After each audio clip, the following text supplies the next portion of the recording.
Yeah, let me call the meeting to order. Friends, are we ready? Yes, sir. You are live. Okay. Good afternoon, everyone. My name is Emery Alford. I'm the chair of the board of directors for the Arts Council of Hillsborough County. Today is September the 22nd, 2020. It's 12:02 p.m. and I hereby call the meeting to order. Martine Collier, will you please call the roll? Emery Alford, Here. Paul Berg, Here. Erin Butler, Here. Santiago. Doesn't seem like he's here yet. Clayton Hollenkamp, Present. Lindsay Kimball, Present. Julian McKenzie, Present. Guido, Here, present. Robin Nye, Megan Parsons, Here. Dontavius Pittman, Here. Andrew Richardson, Here. CJ Roberts, Here. Commissioner Smith, Here. Sandra Sroka, Here. Annalisa Taylor. Bob Terry is not here. He notified us in advance. Georgia Bayhue.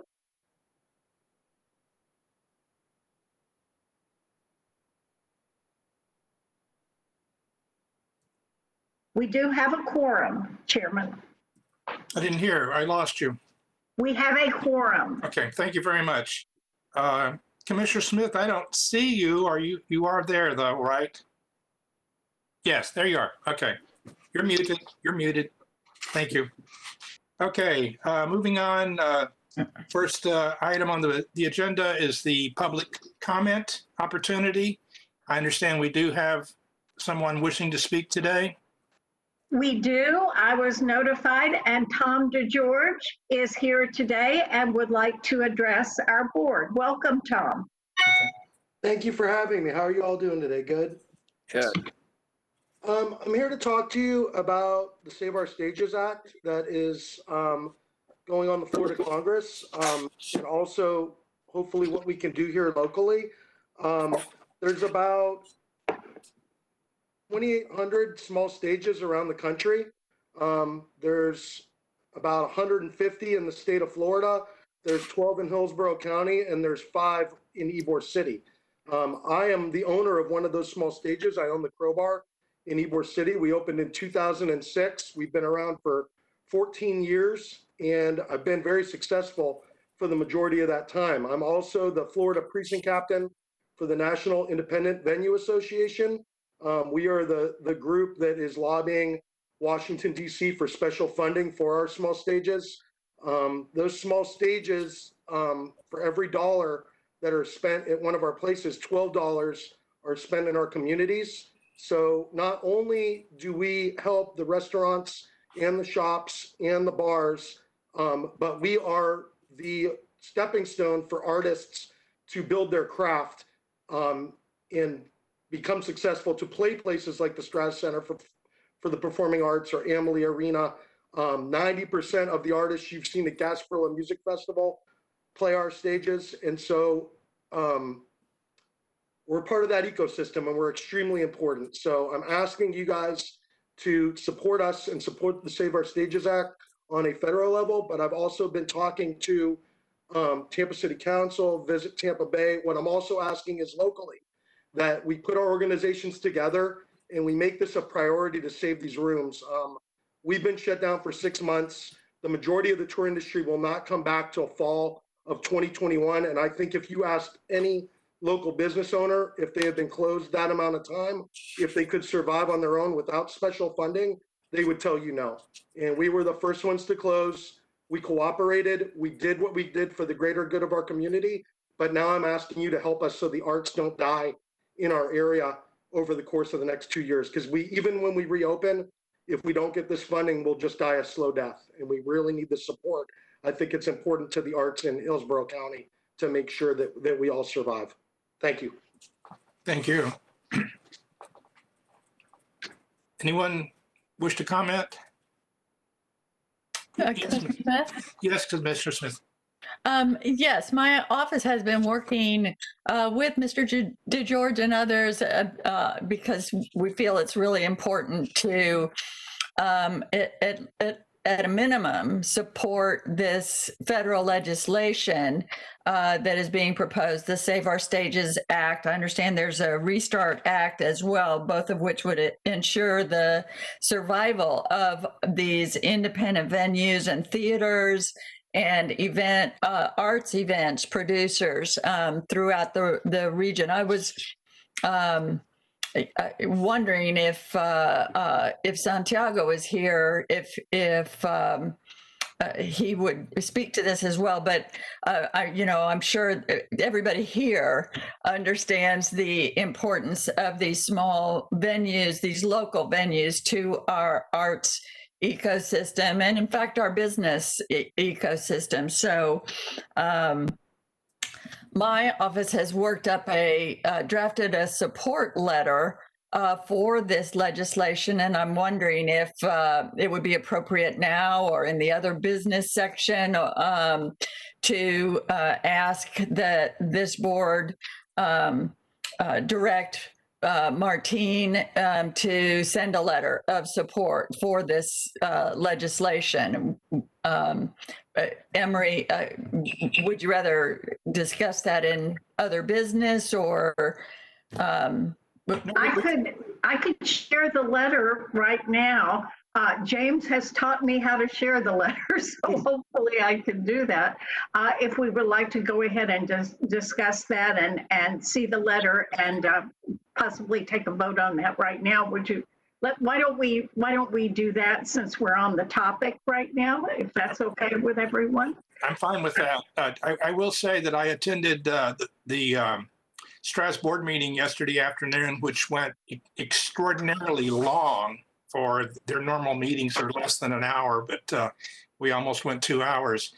And this was a topic of discussion, as well as what the Stras is now thinking of doing in terms of trying to reopen in some way for live music. Part of the constraints are, of course, those that are placed upon us by the state of Florida in terms of size of gatherings and things like that. But the Stras is actually looking at opening their outdoor venue and using smaller groups. And I had heard something that I wasn't quite aware of, that, like they're going to open the show Patsy and the Jabe, I think in October. It's 2 people. And then the band is 3 people. So they'll be able to social distance that quite easily. But at the same time, I was learning, like with Broadway shows, they can't have wind players, horn and wind players and things like that. And so that it's a challenge, but I certainly support anything that we can do to try to promote the Save Our Stages Act and the Restart Act. And with everything else going on in Washington right now, I'm not sure how this is going to, when this might be addressed. The Stras is also thinking that potentially Broadway may open in March or April. And so then there would be a ripple effect there. But of course, part of that problem is then the unions. And so, anything we can do. So Martine, go ahead. So hopefully everyone can see my screen. Yes. Okay, I will scroll down. I'll give everyone a chance to read the very first part of it, and then I'll scroll down past the 3rd paragraph.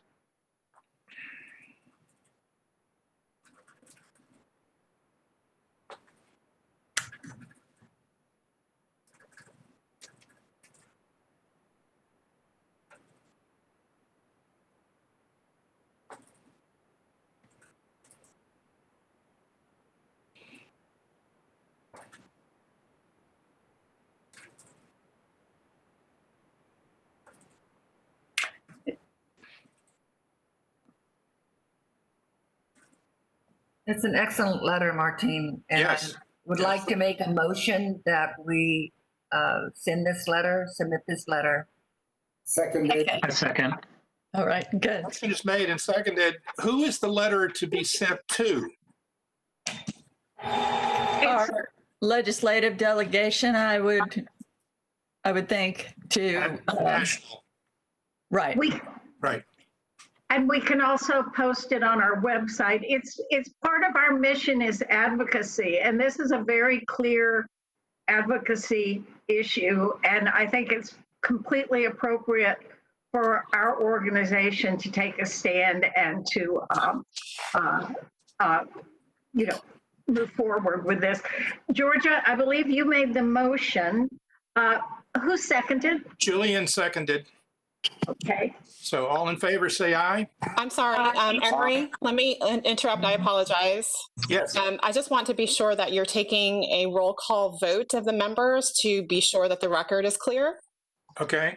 Thank you. Okay, so we'll go back through the roll call again.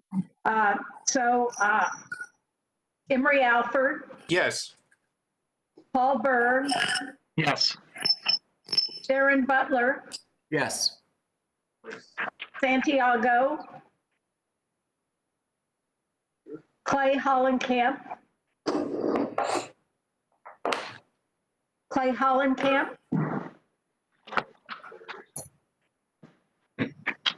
Lindsay Kimball. Yes. Yes. Was that Clay? Clay said yes. Yes, please. And Lindsay. Julian McKenzie, Yes. Guido Maniscalco, Yes. Robin Nye, Megan Parsons, Yes. Dontavius Pittman, Yes. Andrew Richardson, Yes. CJ Roberts, Yes. Commissioner Smith, Yes. Sandra Sroka, Yes. Anna Liza, Georgia Vahue. Yes. So that was a unanimous vote of everyone that is currently in the meeting. Okay. Thank you very much. Motion Thank carried. you for sharing. Yes. So, Mr. George, thank you very much for speaking today and bringing this to our attention. And certainly, as Martine has said, and everyone else, that this is certainly something that falls under our mission and goals of advocacy for the art. So, okay. Any other comments? Santiago has now joined the meeting. Hi, Santiago. Okay, moving on to the consent agenda. Item 4, any questions about the consent agenda? Charlotte, do we have to do an individual vote on this also to approve? Yes. Every vote taken at this point to protect the record and ensure that the record is clear should be a roll call vote. Yes, sir. Okay, thank you. Martine, please call a roll on the consent agenda. Emery Alford, Yes. Paul Berg, Yes. Erin Butler, Yes. Santiago Carrata, Yes. Clayton Hollenkamp, Yes. Lindsay Kimball, Yes. Julian McKenzie, Yes. Guido Maniscalco, Yes. Robin Nye, Megan Parsons, Yes. Dontavius Pittman, Yes. Andrew Richardson, Yes. CJ Roberts, Yes. Commissioner Smith, Yes. Sandra Sroka, Yes. Anna Liza, Georgia Vahue. Yes. Okay, every present, Okay, you're breaking up, but it sounds like everyone voted unanimously of those who were present, so the consent agenda is approved. And so now we move on to the chair report. James, we might need to get red buttons so we can vote. Anyway, we were scheduled to have Ms. Saladino from Hillsborough County Schools, Supervisor of K through 12 for Arts Education. As you remember, we voted to have her join the board as our liaison, and she was scheduled to speak today, and at the very last minute had to decline due to a pressing meeting with the school. So she did send some talking points, and Martine, since you've been in some communication with Erin, could you please address this? So basically, in her talking points, she said she was thankful to the community partners able to accommodate us with flexibility at the end of the year events this past spring. Luckily, the following public exhibitions with our other community partners closed before the pandemic forced us to close, and that would be Tampa Museum of Arts, Gasparilla Festival of the Arts, the UT Scarphone Hartley Gallery, and the Florida State Fair Student Exhibition. Regarding upcoming plans, we plan to move forward with our community partners, and as we get closer to event dates, we will work with them to make the call for either virtual exhibition on their websites or hold the event in person. Regarding district support of the arts, with news circulating regarding the question of district support, I assure you that while we have schools that are over allocated and funding allocations need to be trimmed back to make our district more efficient, effective, organized, our community has shown overwhelming support for our arts programs, and new leadership does not have plans and decisions impacting existing arts programs, ensuring equity among schools. Thank you to all community and district stakeholders for ensuring that our students get what they need when it comes to arts programming. Regarding visiting artists, due to COVID safety measures within our community, our arts and education program is finding other ways to make connections with local artists and schools. This includes virtual experiences and then gradually having smaller group experience live opportunities with artists at school sites. We are also working with local cultural sites to create curriculum that teachers can use as arts integration infusion with literacy, cultural social studies curriculum, and social emotional learning. Regarding what the Arts Council can do to support their efforts, continued support for our arts programs and working with us to make sure we are one with our arts community. Perhaps as decisions are made, the Arts Council can be an additional means of support with getting information out to our community members by either sharing exhibition information or links to virtual galleries on our community partners' website. And we have assured Erin that we will do whatever she needs to promote what is happening with the schools and make sure the community stays aware. Again, she apologized. This was a last minute meeting she had to go to, but she will try and be at the next board meeting to deliver her report personally. Right. Yeah, thank you for that, Martine. And I would recommend that her notes be placed into the minutes as documentation for this meeting. Okay, moving on, item 5B, the Ordinance Progress. It was my understanding that this was going to have been taken up in September, but there have been some changes made, and that the County Commission now is looking at a transition date of January the 1st, 2021, and that there will be, I guess, public hearings now scheduled in October. So Commissioner Smith, do you wish to speak to this? No, I think that wraps it up in a nutshell. We just, and maybe Martine would have details, but essentially we are still drafting the ordinance, and there was some, I think, issues with human resources that necessitated moving the date back. So, but we're definitely on track. And if you heard, maybe you haven't heard the initial meeting at the board where we took a vote to direct staff to move forward with this, got very enthusiastic support from all sides of the aisles and everything. So the board is fully on board with this, and it will move forward. It's just a matter of a little bit of wordsmithing the ordinance and things like that. Yes, I saw that meeting last month, and for those of you who are interested, you can view it on YouTube. And it was tremendous support, it seems. So, Charlotte, do you have anything to add?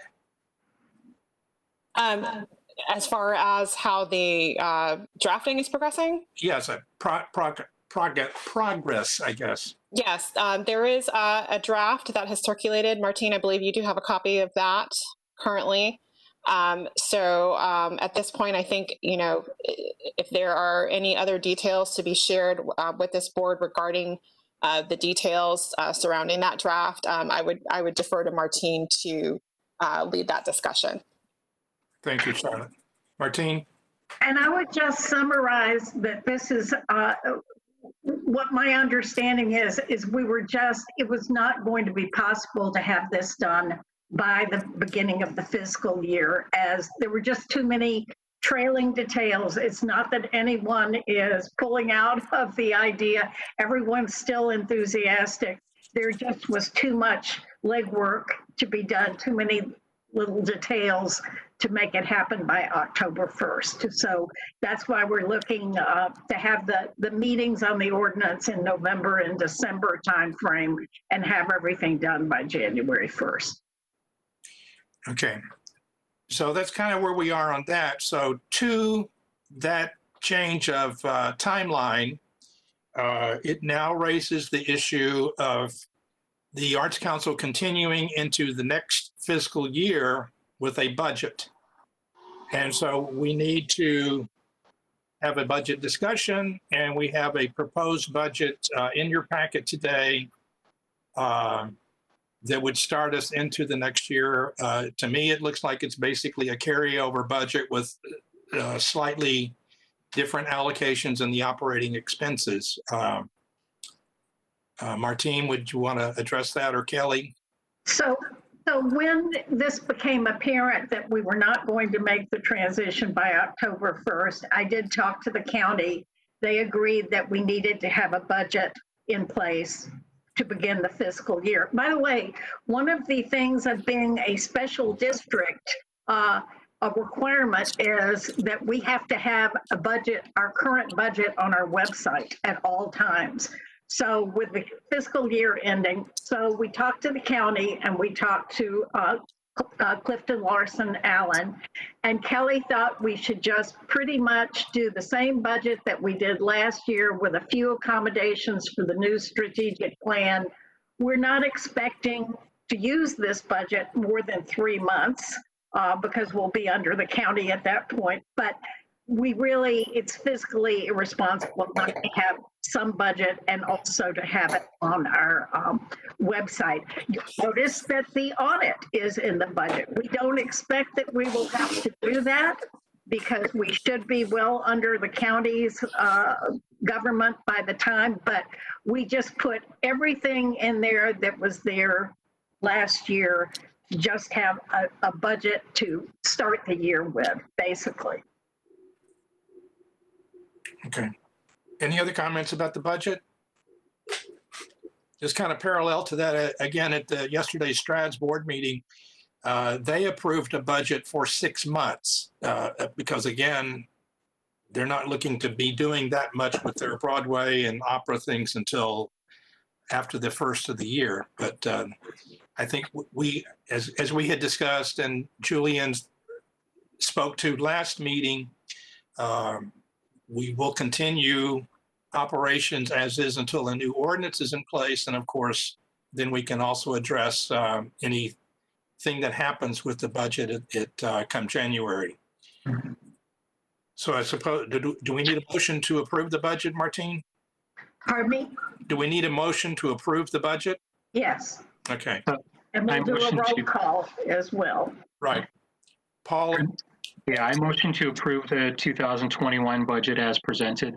I second that motion. second by Julian. Okay, roll call, please. Emery Alford, Yes, Paul Berg, Yes. Erin Butler, Yes. Santiago Carrata, Yes. Clayton Hollenkamp, Yes. Lindsay Kimball, Yes. Julian McKenzie, Yes. Guido Maniscalco, Yes. Megan Parsons, Yes. Dontavius Pittman, Yes. Andrew Richardson, Yes. CJ Roberts, Yes. Commissioner Smith, Yes. Sandra Sroka, Yes. Georgia Vahue. Yes. So that was unanimous by the board members that are currently present in the meeting. okay, so the 2021 budget has been approved.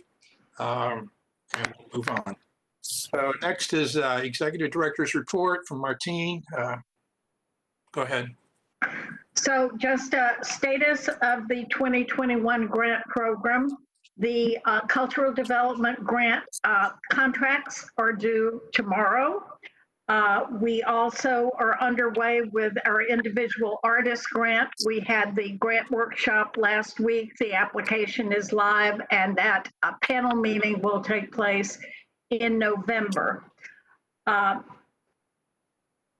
Section B, staffing. I need to let you all know that Joseph Federico, our grants and compliance coordinator, is going to be on 6 months of medical leave, effective starting yesterday. So we are, Eileen and I are becoming very accomplished at the online grant system very quickly. And Joe did some training before he left. So I think that we will be able to do this. We may need a little bit of there's a consultant that we may need to help with some of these things, but I think we have it well under control. But I did want you all to be aware that Joseph will be out for 6 months. The state grant review was about a week and a half ago. We got a really excellent score. One of the panelists gave us 100, but not everybody did. But it was, we were definitely in the top tier of the local arts organizations. And so I wanted to let you know about that. In terms of the website progress has been going on throughout the pandemic, and the website is scheduled to go live in October. So fairly early in October, and we will have the website company. We want to invite them to the October board meeting to answer all of your questions. I think you're going to be very pleased. It is, it's not only is it stunning, it is easy to maneuver. You can work with it mobilely on mobile devices. I think you'll be very pleased. But our goal was to finish the website at the end of this fiscal year as the final objective of our 2017-2020 strategic plan, which would combine all the websites. So we are actually meeting that goal, and that will be launched in early October. And it is typical in normal years on our September board meeting, we present a gift to our retiring board members. And then they open it up and you get to see it, and then they pack it up and they leave, with their box. Well, we couldn't do that this time. So what we did is we sent you a picture of, we typically get this from Susan Gott Glass, and she loves being the person to give our board members their recognition. So it was a little tricky because I had to send the board packet out the day before Emery actually received the present, but fortunately his printer was not working and he didn't see it until it arrived the next day, at which point he called me and he seemed to be very pleased. But I wanted you all to see a picture of it. He sounded very excited when the package arrived on his door, and it actually was a surprise because he couldn't print out the board packet the day before. So I just would like to say that Emery has had a very, very long term of service. He's done 2 terms. He was the chair many years ago. He's been a chair again this year.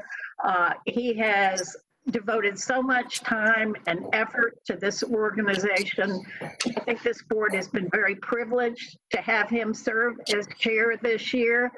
And I personally am very appreciative to his support for the organization and for me as the executive director. Thank you, Emery. CJ, you got some big shoes to fill. Thank you. Well, you're right. And Emery, just personally, I have very much enjoyed and admired your leadership style.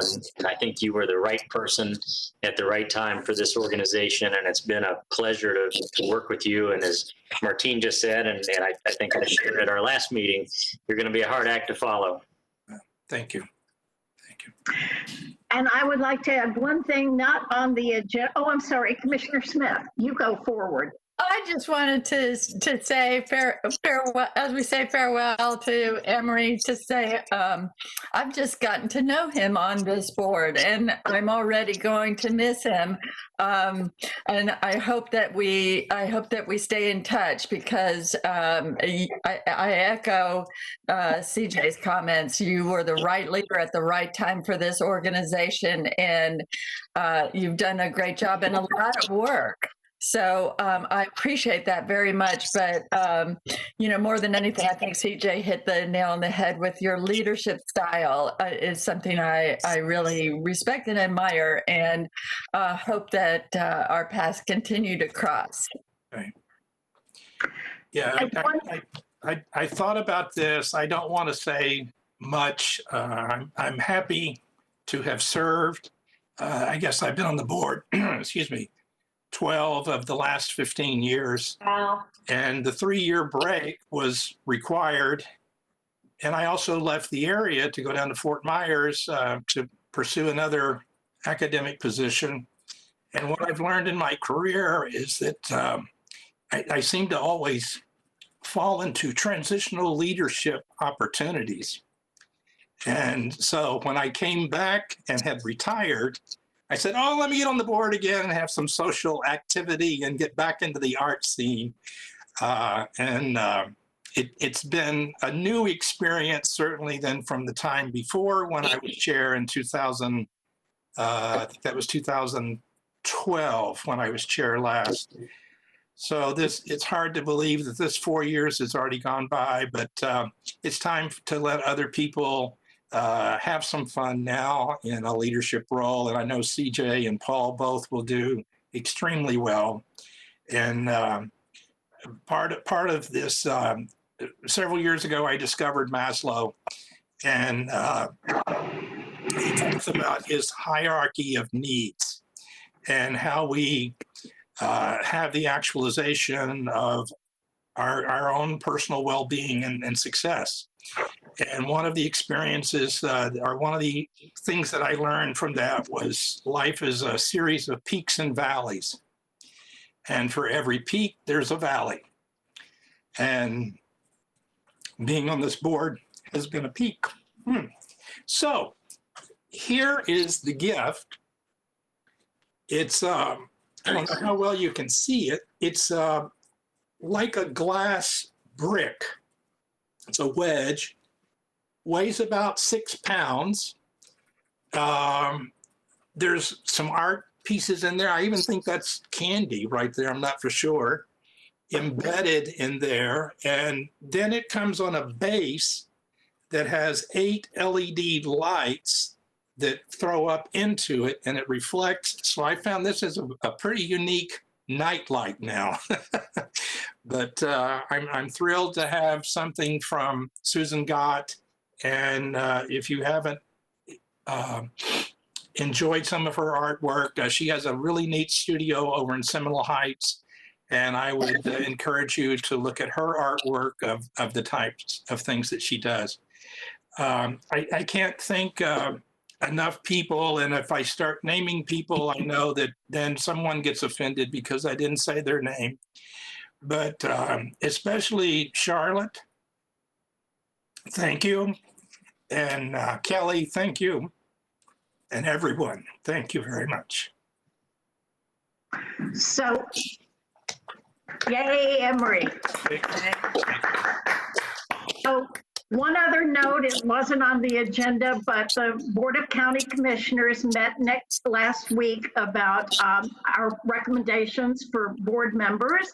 So we're glad to welcome back Georgia, Dontavius, and Theron. They were all approved to start new terms on October 1st. And we also, D. Hood and J. Tyler Odell will also start, and I was able to notify them, and they both were very excited. So they will be in attendance at the October board meeting. So just wanted to, as we're talking about transitioning into, wanted to let you know that the Board of County Commissioners did vote for our preferred choices for the board. So, Bravo. Thank you. Okay, hearing anyone, Georgia, you have any updates for us?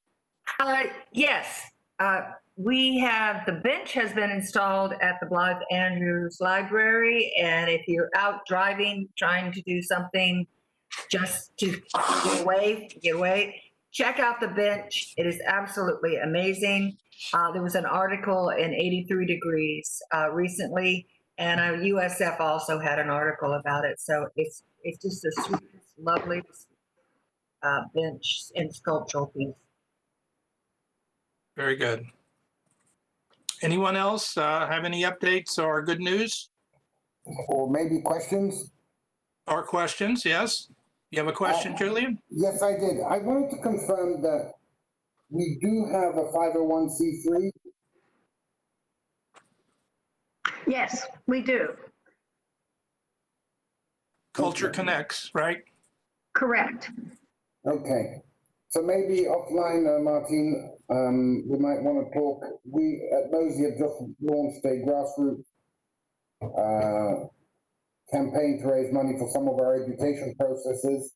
We created a specific website, or we bought a specific website that we designed, and took us all of 48 hours to get it done. And the cost of that extension to our website, really, it's not a new website, was So under $1,500.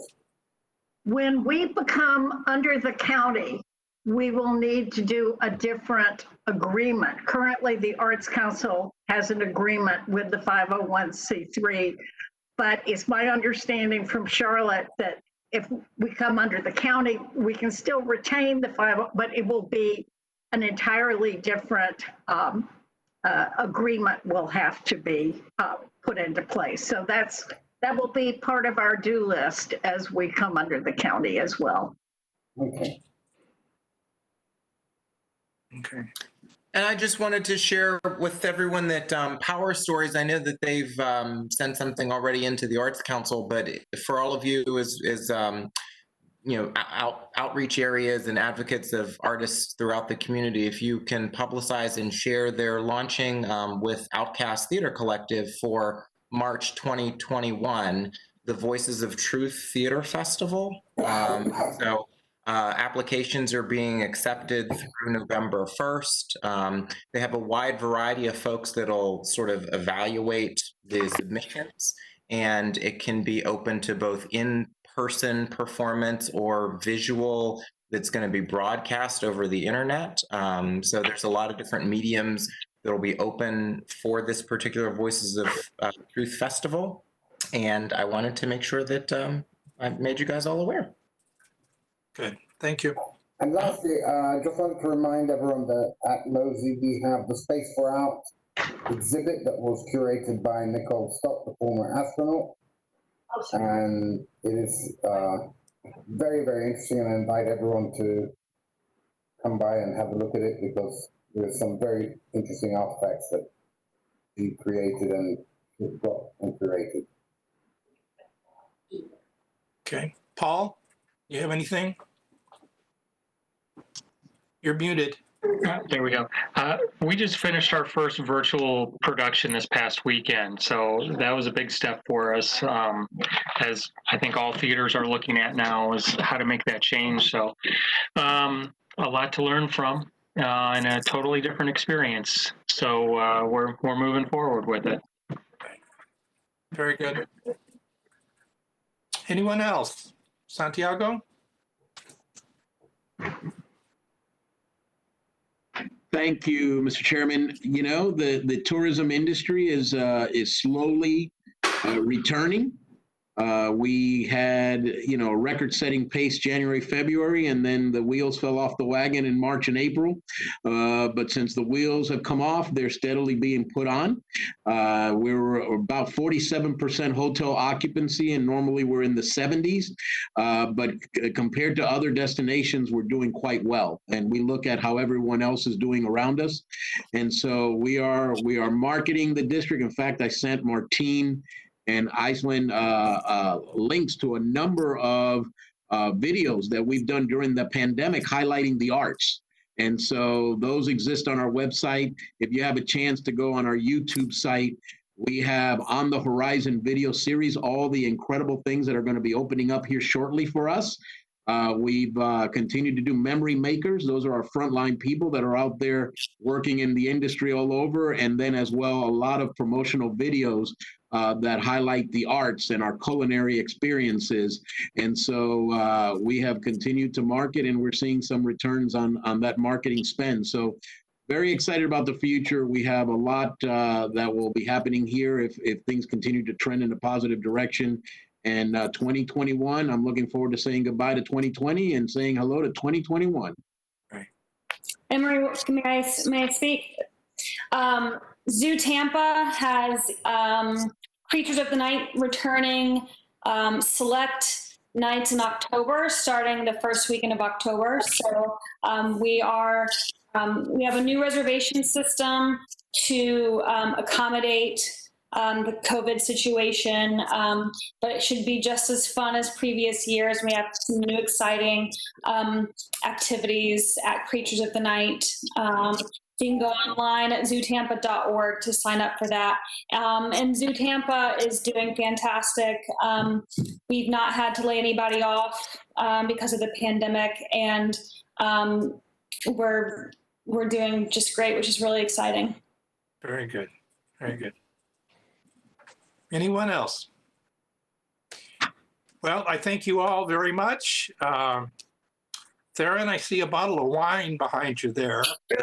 So to all of you, cheers.